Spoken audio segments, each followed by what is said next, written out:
አለ ኤፍሬም አይኑን ማን ነው ይሄ ልጁ ይዞት ሳይ በቃ ደበረኝ እና ምንም አዲስ ነገር የለውም እኮ ትናንት ራይማ ብላ ነበር እኮ ራይማ ያደረገችው እኮ ትናንት ያመጡበት ሲስተም ለምን መሰላችሁ? አሁን እሱ ቀጥታ እንዳያመጣት ዱላ እንዳይበዛበት ሆን ብሎ በፍጹሜ በኩል እንድትመጣ አደረጋት። ይሄ እቅዱ ነው፣ የራሱ እቅድ ነው፣ የራሱ ፍላጎት ነው። እኔ አሁን የሚታየኝ ማለት ነውና ዞሮ ትናንት ራይማ አስቀምጣው ነበረ። ይደብራል፣ ደስ አይልም። ራይማ ያለችው ነው እኛ የፍጹም ስራ የሚሆን የብሩክ ስራ እግዚአብሔር የስራቸውን ይስጣቸው። ጾማችንን በስነ ስርዓት እንዳንጾም እያደረጉን ስለሆነ እውነት የስራቸውን ይስጣቸው። እኔ ሁለቱንም በጣም ነው ያቃጠሉኝ ዘንድሮ እውነት ቻላቅ ደስ አይልም እውነት ማለት ምን ነው እንዴ? ይሄን ያህል መረጋጋት አይችልም እንዴ? ትንሽ ጊዜ መቆየት አሁን እንዴ በጣም ከባድ ነው። ብቻ አላቅም። ብቻ እግዚአብሔር ዲያመንዷን ሰላም ያርግልን። ተቀበላት እንዴት ታይሽ? አይተሻ እንዳንቺ ተቀበላት። አሁን አንቀለቀለች አልጨርቃ። አይ አለመቀበሉ ብቻ አይደለም መሞከሩስ አይደለም እንጂ አለመቀበሉ አይደለም። አንቺ አለሴት ውሎ ማደር አይችልም? አንድ ቀን ሁለት ቀን እንደው አንድ ሳምንት መቆየት አይችልም እንዴ? ከሌላ ሰው ጋር ቪዲዮ መስራት አይችልም? አዎ ራሱን ማዳመጥ ይችላል። እንዴት አብስልሽ የኛ ሀገር ባህል እንደዚህ ነው እንዴ? ወዲያው ሰው አውጥቶ ይታይሽ ኢትዮጵያ ነው ያለው። እኮ ተቀበላትም እኮ መጨረሻ ላይም እያለቀሰ ነው።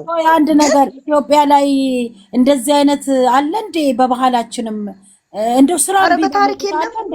ምንድነው የፋራ አደረጉ? ፋራ ባገር ያለ ኧረ በጌታ በታሪክ የለም። እኔ እኮ አይደለም እኮ አሁን እነሱ የሚሄዱበትን ርቀት እኮ ማወቅ መተንበይ ልክ እንደ ራይማ ይቻላል ነው ታለሽ ይታይሽዬ ልክ እንደና በነገራችን ላይ ግን ማለት ነው እንኳንም የኛ ቅመም ይሄን ሁሉ ነገር አላደረገች። እንኳንም ከሷ እንከን አልመጣ። ትናንትና ተደረገ። የሰው ልጅ 2 አመት ቀላል አይደለም። ቤቱ ውስጥ ራሱ የሷ መዓዛው ሽቶ ሁሉ ነገር አለበት። ምግብ ሰርታ መታበላው ጠረኗ ሁሉ አለበት። ብዙም ታውቂኛለሽ። እኔ ብዙም ደስ አላለውም። ባይዘው እኮ አንዴ እንደተጫወተው ይታይሽ። አንዴ ልቀበል ከይቅርታ ጋር ይታይሽ። አንዴ ይታይሽ። እንዴት ነሽ? ደህና ናችሁ? ሁላችሁም ሰላም ናችሁ? እኔ ይሄን ሰሙ ገብቻ አላቅም ነበረ። ያው ትንሽ አዘን ላይ ነበርኩና ነው የኔ ቆንጆ። ያው ሰምታችሁ ሊሆን ይችላል። አያቴ ትንሽ እንትን ብላብኝ ነው። አያቴ ያርፋ ነው። ይሁንና እሱ ምንም ችግር የለምና የፈጣሪ ስራ ነው። ግን እንደኛ እንደ ተመልካቹ እኔ ከናንተ አውቄ አይደለም። እናንተ በጣም የምታውቁ በጣም ምሁሮች ናቸው። ግን ይሄን ያህል ድራማ ሴት ላይ መጫወት መሆንም የሌለበት ነገር ስለሆነ ድራማው ቢበቃ እኔ ፍፄ ነው በእውነት በጣም አሁን ዛሬ ትንሽ ነው። እኔ ያላየሁም ያመጣል ፊቱን ይሄን ሁሉ ነገሮች የሚያመጡት ለምንድን ነው? ትንሽ ቆየት ብሎ እሷ ይሄው ቁጭ ብላ ያለም ወይ ነው እኔ ጥያቄ የሆነብኝ። እሷ ቁጭ ብላ ያለ ስለዚህ ተረጋግተው ድራማው ቢያበቃ ድራማም ሆነ ምንም ሆነ እኔ ድራማ ለሚሉ ሰዎች አልቀበልም። ለመሰለሽ ዜዶ ዛሬ ቀማ ከለቀቀች 3ኛ ቀኗ ነው። ቪዲዮ ላይ መስራት አቆማለች። ምክንያቱም እውነተኛ ህይወት ላይ ነው ይሄን ድራማ ያመጡትና እነሱ እውነተኛ ነው። 2 አመት እናቶችም እህቶችም ተከትለናቸዋል አይደል እህቶች። ስለዚህ እንደኔ እንደው ብሩኬን ቢሰማኝ ምንም ቢያረጉለት ስለማይሰማ ነው እንጂ ይሄን ነገር አቁመው ወደ ራሳቸው ቢመለሱ ትንሽ ሁለታቸውም ተረጋግተው እኛ 2 አመት አሁን መቆየት ማለት ቀላል አይደለም። እኔ እናንተን አሁን አመት ይሆነኛል። የዛሬ አመት ነው የተቀላቀልኩት። ዝም ብያያችኋለሁ እንጂ አልቀላቀልም። ግን አመት እኮ አሁን ነው በጣም ነው የምጓጓው እናንተን ለማየት ማለት ነው። ስለዚህ አውሯት የኖረ ሰው እሱም ለሱም በሽታ ነው ለሷም በሽታ ስለሆነ ድረስ ለምን እንዲህ አይነት ሴት ያመጣሉ? እኔ በጣም ነው ያመመኝ ዛሬ በእውነት በጣም ነው ጭራሹ ዜድዬ ይኸው መታገስ ከጀመረ ስራው ይሄ እኔ ስራ ማለትም አልፈልግም። ከተጀመረ ጀምሮ አንድ ቀን ሃይሚያ አጥፍታ አታውቅም። አይደለም ይቻላል። እስከዚህ ድረስ እኮ የራሴ ህይወት አለኝ አትምጡብኝ ማለት ይቻላል እኮ። ወንድምየውም ትናንትና በቀልድ ሆነ እሷም ትናንት ያለችው ይሄንን ነው አስከብረኝ ነው አጽዱንም በቃ የኔ የተባለው ድራማ ለምትሉ ሰዎች እኔ ይሁንላችሁ ለእናንተ። እኔ የራሴን አስተያየት ነው የምሰጠው የኔ ውዶች። ስለዚህ ድራማም ቢሆን ይሄን ያህል አመት ይሄን ያህል ወር መቆየት የለበትም። ምን እንደሆነ ታውቃላችሁ? እዚህ ጋር ዜዶ ከይቅርታ ጋር አንድ ነገር አንቺ አሁን እኔ በሰጥሽ ደስ ይለኛል፣ ግን የሆነ ጥፋት አጥፍተሽ አሁን ላይቭ ምንም ሲገቡ ስታስደነግጫቸው ሰው ጭር ሲልባቸው አሃ ሰው ተቀይሞኛል ለካ ሰው ብለው ይደነግጣሉ ብለሽ ባልሽው ምንድን ነው አቃጠልን ይላሉ። ገባሽ? ለመሰ ምንም ቢሰጥ እኛ ከነሱ ጋር እነሱን ልጆች እስከ ጥግ ጥሩ ደረጃ ላይ ደርሰው ማየት ነው የምፈልገው። ወልደውልን ተጋብተውልን፣ ይሄ ነው ምኞታችን እንጂ ሌላ አይደለም። ግን ይሄን ቆሻሻ ስራ እነሱን የምናውቃቸው በተከበሩበት በጥሩ ስራ በጥሩ ነገር ሲመጡልን ነበር የምናውቃቸው። አሁን ግን እንደዚህ የተግማማ ስራ የበሸቀጠ ስራ እንዴ! እኛንን እኮ ለዚህ ያበቃናቸው። የጨረቃ ፋሚሊ እኮ ይለያል። እንደ ቤተሰብ እኮ ነው ያያቸው። ሲታመሙ የሆነ ነገር ሰው ሲነካባቸው አትንኩብን እኮ ነው የምንለው አይደለ እንዴ?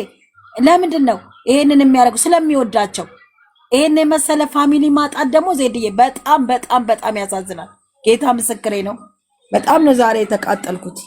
በጣም የሚያሳዝነው በእውነት ነው። እኔ ሲጀምር ጀምሬ ተቃጥያለሁ። ግን ይሁንና እኔ ሴትና ወንድ ራሱ ይሄ የሚያመጡት ወንዶች ሴቶች የሙከራ ምናምን አለ አይደል? እሱን ራሱ እነሱ የሚታይላቸው ሰዎች ናቸው። ለምን ያመጣሉ ብዬ የምከራከር ሰው ነኝ።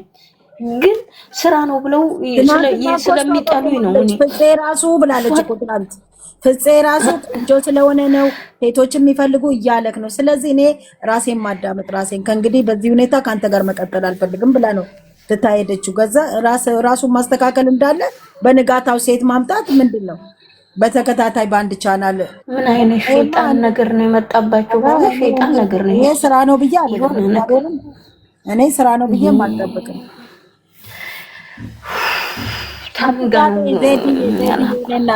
እና ለማንኛውም ሰላም ዋሉልኝ። እኔ ወዶች አውሪ ሁላችሁም አዳምጣችኋለሁ። በጣም ነው የምወዳችሁ፣ በጣም ነው የማከብራችሁ። ፈጣሪ ዜድዋ አላህ ይሶብርሽ እህቴ። አሜን። እኔ የሆነ ነገር ነው እንባ ጥሩ መስሏቸዋል። ህዝቡ እያለቀሰ ነው፣ ከውጭም ከምንም እያለቀሱ ነው። አሁን እዚህ ነው የምነግራችሁ፣ 7 ልጆቿን ያለ አባት የምታሳድግ ነች። እኔ ጋር ፌንት ሰርታብኝ ነበረ ደንግጣ ወይኔ ብላ ተደገመ ብላ እግዚአብሔርን የነዚህ እንባ ገና ይጠይቃል። ጌታን ነው የምላችሁ።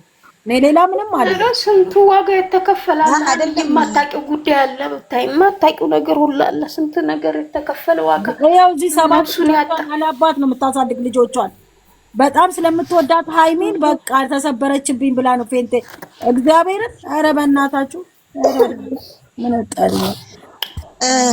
አሁን እንግዲህ ያው እልህ ነው የተጋባው። እሱ ያው ስራ ነው ምናምን እየተባለ ስለሚባል ስራ በጣም የገረመኝ ነገር ደግሞ ምንድነው ወይኑን ይዘሽ ሂጂ ስላት ራሱ ምን ይታይሽ ታውራ በእግዚአብሔር አንዴ ታስረዳን።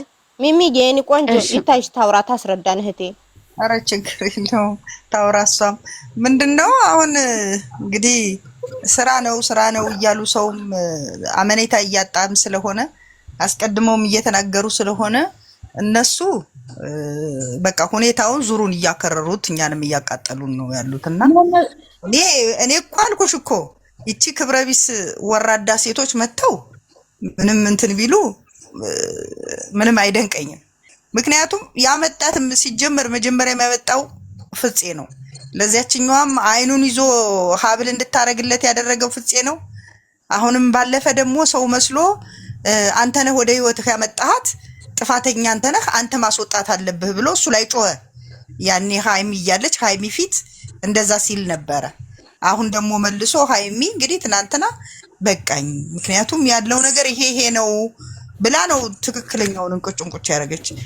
ችግሩን በጋራ ሆኖ ከመፍታት ፍፄ ግን ዛሬም እንደገና ሌላ ችግር ጨመረ ማለት ነው። ምንድነው የተያዙት እነሱ የተያዙት እውነታውን እንትን ብለው ወደ ተሻለ ነገር መተው እኛን እንደማስደሰት ይሄንን የለምናቸው ይሄን ጾምም በሰላም ቀሪውን ጊዜ እንጹም ብለን ስንለምናቸው በቃ የቤተሰብ ንቀት። እኔ ሲጀመር ይሄንን ፋሚሊ የሚነቅ እንትን ራሱን የናቀ ነው ባይዘዌ። በቃ ፋሚሊ ብለው ሲሉ ራሱ ፋሚሊ ብለው ሲሉ ለጥቅማቸው እንጂ የእውነት አዝነውልን ወደውን እንዳልሆነ ነው አሁን የተረዳሁት። ምክንያቱም የሚያዝንና የሚወድ እናቱን የሚወድ እኮ አሁን እናቱ እኮ ይሄን ነገር እንድታይ ይሄን ነገር እንድትል እኮ አይፈልግም። እንዳላችሁት አሁን ብዙ ሰዎች እየታመሙ እየወደቁ ነው። ለምን? ፋሚሊያዎቻችን ናችሁ ብለው ውስጣቸው ስላስገቧቸው እንደ ልጆቻቸውና እህቶቻቸው ስለያዙ፣ እነሱ ግን ይሄን ያህል የቤተሰብ ክብርም ፍቅርም የላቸውም። ለቤተሰቦቻቸውም ኪሳቸው ስላለ ብቻ ነው ለቤተሰቦቻቸው የሚያደርጉት እንጂ ወደዋቸው አይደለም። የእውነት ቤቱን እናቱን የሚወድ ልጅ እዚህ ያለው ብዙ እውነት 99% ሴት ነው ተከታያቸው። 99%ቱን ሴት እንደዚህ እንትን አይሉም ነበር፣ አይንቁም ነበር። ይሄ ንቀት ነው። ዛሬ በጣም ንቀት። ትናንት እንደዛ አይነት እንትን ሰርቶ ዛሬ አይኑን ጨፍኖ አበባ ጎዝጉዞ ወይ በግድ ልጅ ሴቲቷንና እሱን በግድ